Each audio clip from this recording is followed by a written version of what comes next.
17h-20h, Philippe David, Cécile de Ménibus. Et puisque vous nous demandez du débat, vous allez en avoir, je peux vous le dire. Philippe Bilger aux commandes dans un instant, avec Bruno Pomar, ancien membre du RAID et maire de Belleflou, Mickaël Sadoun, chroniqueur politique et consultant, et Philippe David, bien entendu. Tout de suite, seul contre tous. Les vraies voix Sud Radio, seul contre tous. Et Mickaël Sadoun, qui a été très motivé à être seul contre tous, tout à fait, puisque vous voulez défendre Emmanuel Macron contre ses contre ses ex-fans qui le lynchent aujourd'hui. Oui. Alors moi déjà, je rebondissais un petit peu à la base sur le dernier livre de Nicolas Doménac et Maurice Safran qui compare Emmanuel Macron à Néron, oui. Qui est un empereur romain bien connu, qui a brûlé, je crois, sous le contrôle de Philippe Bilger. C'est ça. Je trouve que c'est assez injuste de voir les anciens fans d'Emmanuel Macron se révolter aujourd'hui contre lui, d'abord parce qu'ils l'ont largement porté au pouvoir, et en plus il y a une manière de procéder que j'aime pas qui consiste à accuser la personnalité d'Emmanuel Macron. Pourquoi ? Parce qu'ils refusent de mettre en cause les idées d'Emmanuel Macron. Et pourquoi ils le font pas ? Parce que ces idées-là sont les leurs. Ouais. Donc ils refusent de remettre en cause la mondialisation heureuse, le multiculturalisme, c'est super, je sais plus comment Juppé avait dit, l'identité heureuse, je crois. L'identité heureuse. Voilà, l'identité heureuse. Donc ils refusent de mettre en cause tous ces dogmes-là, donc ils s'en prennent à la personnalité en disant, vous savez, il a un exercice très solitaire du pouvoir, et puis c'est compliqué, on n'arrive pas à lui donner de conseils, et puis il est erratique, et il change, etc. Non, le vrai problème d'Emmanuel Macron, pour moi, c'est un problème de fond. C'est un type qui est arrivé dans une époque qui est revenu vers les nations, la défense, la souveraineté nationale, l'Occident contre le reste du monde, et lui, il est arrivé avec une idéologie des années 80. Donc ça ne marche pas, et il aurait pu avoir le tempérament le plus sympathique possible et avec le plus de compromis possible, que ça n'aurait pas fonctionné selon moi. Donc je trouve que les gens qui s'abattent sur lui aujourd'hui, après l'avoir idolâtré pendant des années, sont un petit peu injustes. Donc Emmanuel Macron, le président Macron, vous avez mon soutien aujourd'hui. Je ne suis pas d'accord avec vous. Il reste des macronistes. Mon cher Mickaël, je ne suis pas d'accord avec vous pour la raison suivante. Depuis 2007, et notamment le quinquennat de Nicolas Sarkozy, on sait à quel point la personnalité des présidents et leur psychologie ont une part capitale dans le jugement du citoyen. Et il n'est pas honteux de changer d'avis sur un président, non seulement parce que la politique qu'il développe ne vous plaît pas, mais parce que tout simplement son être lui-même présidentiel, sa pratique du pouvoir, ses réactions, sa manière de traiter l'opposition sont profondément anti-républicaines. Et donc je l'ai lu, le livre, il ne m'a pas plu pour d'autres raisons, mais je trouve que vous êtes trop sévère en imposant aux citoyens la stricte considération et exclusive appréhension des idées pour avoir le droit de critiquer un président. Je trouve que c'est prégnant quand même et que l'idéologie est souvent conforme au caractère de la personne. Et Emmanuel Macron, sa manière de traiter l'opposition, comme tu dis, elle est contenue en fait dans son idéologie. C'est-à-dire, je suis le centre, j'intègre des oppositions dans mon raisonnement, mais du coup, tout ce qui s'oppose à moi relève de l'extrême et donc de l'extérieur à la République. Voilà ce que je pense. J'ai rien pigé à ce qu'ils ont dit les deux. Alors, moi j'ai compris. Faut lâcher l'affaire. Alors moi je suis pas d'accord avec Mickaël Sadoun pour plusieurs raisons. Alors déjà, je pense que être surpris que Doménac et Safran se soient trompés sur la politique, ça fait 50 ans qu'ils se trompent tout le temps. Et moi, je me dis que Doménac et Safran qui se trompent sur la politique, mais c'est aussi évident que le feu ça brûle et l'eau ça mouille, comme chantait à l'époque Charlie et Lulu. Ouais, ça, c'est le premier point. Le deuxième point qui me semble essentiel, c'est que, alors là, par contre, vous avez raison, ils ne se contredisent absolument pas. Ils disent que la mondialisation, c'est génial, etc. Mais ils sont obligés de démonter Macron, parce que le bilan de Macron est indéfendable. Vous pouvez prendre Jacques Vergès, s'il était encore de ce monde, qui défendait les Khmers rouges, qui défendait Klaus Barbie en disant que c'était défendable. Même Jacques Vergès, je ne sais pas s'il arriverait aujourd'hui à défendre le bilan d'Emmanuel Macron. Donc, il n'y a pas de miracle. Par contre, je vais dire un point avec vous. Je pense qu'ils avaient été tellement dithyrambiques sur Macron à l'époque que s'ils avaient été bien éduqués, ils auraient fait un avant-propos en disant « Nous vous présentons présentons toutes nos excuses. Oui. Bruno tu sais, Pomar, ils le Safran, disent, c'est pas d'ailleurs. l'aéronautique. Hein, ça n'a Ouais, rien à non, voir. non, mais Et lui, il n'a pas là. Et puis Philippe, d'une certaine manière, je défends pas seulement Emmanuel Macron. Désolé, ensuite je laisse Vas-y, Bruno vas-y, y aller. Non. Mais je défends pas seulement 50 Emmanuel Macron. secondes. Je défends le principe de la démocratie. Les gens ont voté pour lui et il me semble que sa politique Ah non, est mais- conforme à ce qu'il avait Ah, mais annoncé. ça, c'est vrai. Voilà. Ah non, mais ça, c'est vrai. Bruno Mais Pomar. bon, alors moi, je vais aller dans ton sens.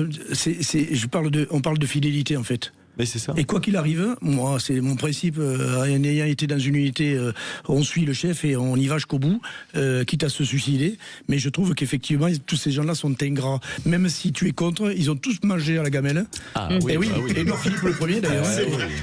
Et tu vois, c'est un peu ça qui Mais, me mais gêne. surtout que tu peux contester le chef si vraiment il s'est trahi, mais s'il est conforme à ce qu'il t'a dit au début, t'as envie de dire bon, Mais dans ce cas-là, c'est justement, toi qui t'es trompé. Mais Oui. il ne l'est pas, mon cher Mika. Mais Bon, si. il faut arrêter là.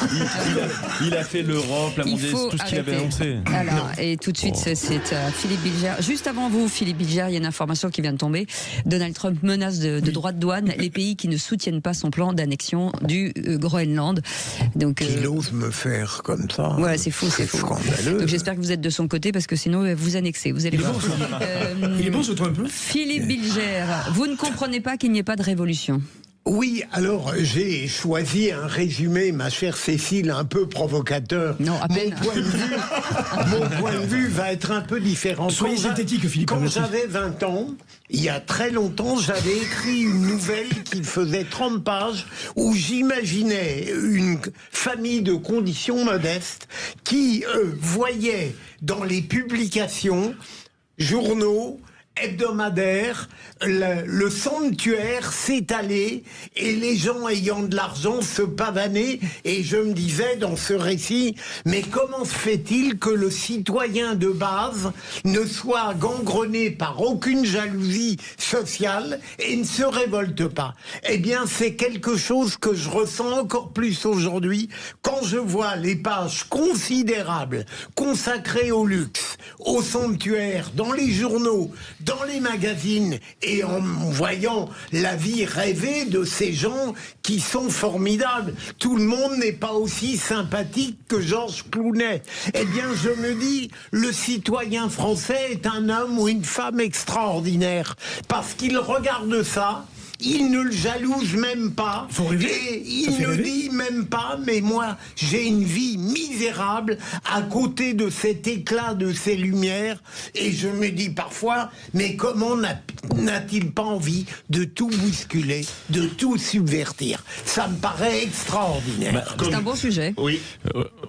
Alors moi j'ai deux éléments de réponse. La première, c'est que déjà les révolutions se font dans des pays qui sont jeunes en âge. Or la France n'est plus un pays jeune. Oui. La Révolution française a été faite par des jeunes. Saint-Just avait 20 ans Oui, en c'est 89, etc.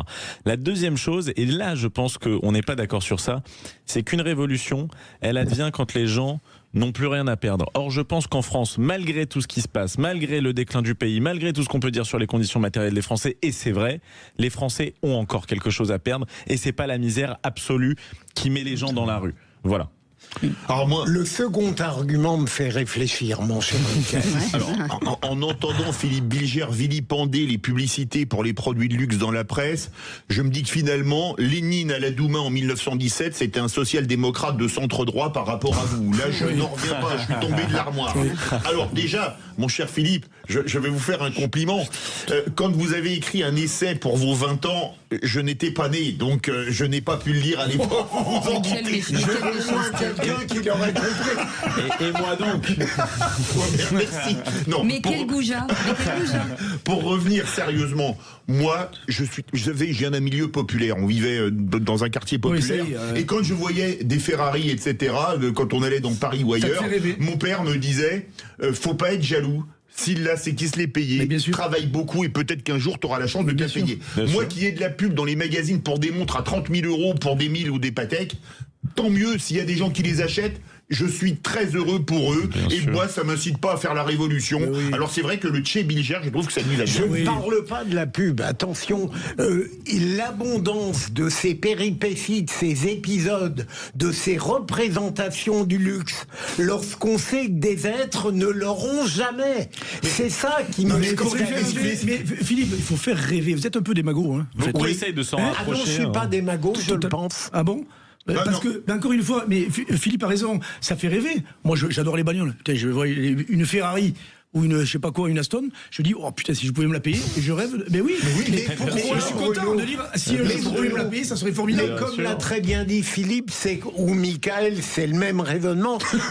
Non, mais sérieusement, vous appartenez à une classe, et moi le premier, non, pas du tout. qui n'est pas misérable. Tu as raison. Donc, Loin ça là, bien joue. sûr.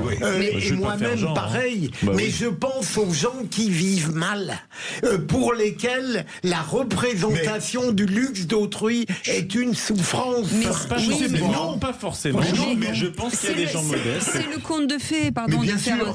C'est moi, je regarde des films de Noël, même en été, parce qu'il y a des histoires d'amour folles, incroyables. Vous savez qu'il va la larguer, que finalement il va la reprendre, mais c'est toujours le prince charmant. Bien et sûr. pour l'instant, le prince charmant, on sait très bien que ça n'existe pas. C'est vrai. Non, mais on va regarder les documentaires sur les grandes fortunes. Ça cartonne, ça cartonne. Parce qu'en fait, vous rentrez dans un monde que vous ne verrez certainement jamais, mais qui pendant 1h30 va vous bercer dans une espérance. Mais heureusement qu'on a ça aussi, je trouve. Mais Philippe, parce que ce qui est terrible, c'est que votre raisonnement, c'est exactement le raisonnement de Jean-Luc Mélenchon sur le football. Vous qui êtes fan de football, qui dit je ne comprends pas des smicards qui vont encourager des millionnaires. Mais je vous avoue un truc. Moi, quand j'allais voir le TFC au Stadium, je sais où les joueurs garaient leurs voitures avant les matchs. J'allais toujours voir les voitures parce que moi, j'aime bien les belles voitures et ça me faisait rêver. J'avais pas les moyens de me les payer, mais j'allais pas dire il faut faire la révolution ou ils mettent le feu. Oui, mais Philippe, derrière cela, je peux le comprendre. Vous n'êtes absolument pas gangrenés les uns et les autres par ce triste sentiment de jalousie sociale. Mais derrière votre admiration et le fait, comme le dit, le rêve, je suis frappé que vous n'avez même pas, me semble-t-il, l'indignation sociale. Mais parce qu'on espère toujours, en fait, et je sais plus qui le disait tout à l'heure, mais on espère toujours. On dit, peut-être un jour. Et pourquoi on joue au loto, Philippe ? Pourquoi tout le monde joue au loto ? Parce qu'il l'espère toujours. On veut gagner sans rien faire. Je te redis que l'indignation sociale, je la comprends, mais je sais qu'elle n'est pas suffisante pour générer une révolution, c'est tout. Celui qui a le salaire médian dans la France de 2026, il est quand même dans une abondance beaucoup plus importante que celui qui est dans le salaire médian il y a 50 ans. Bien sûr. Bon, je vous préviens, j'ai joué à l'euro-million ce soir. Si je gagne, j'invite tout le monde dans un 3 étoiles, sauf Bilger. Ah bon, d'accord. J'ai cru qu'il voulait nous emmener. Elle voulait déjà aller à l'hôtel. Non, mais je vous en prie. J'allais dire 3 étoiles à l'hôtel. C'est si vous gagnez 10 Je balles. mettrai entre parenthèses mon indignation. Philippe essaie de capter l'électorat de Mélenchon. Allez, vous restez avec nous. Vous restez avec nous dans un instant, une exclue, puisque la directrice de Centre Emmaüs en Aveyron a été mise en examen ce vendredi pour harcèlement moral, abus de confiance, travail dissimulé et injure à caractère racial. Xavier, qui sera avec nous dans quelques instants, a porté plainte contre elle. Elle est aujourd'hui en garde à vue par son dépôt de plainte. Il sera avec nous dans un instant. À tout de suite. Sud Radio. Sud Radio. Parlons vrai. Parlons vrai. Sud Radio. Parlons vrai.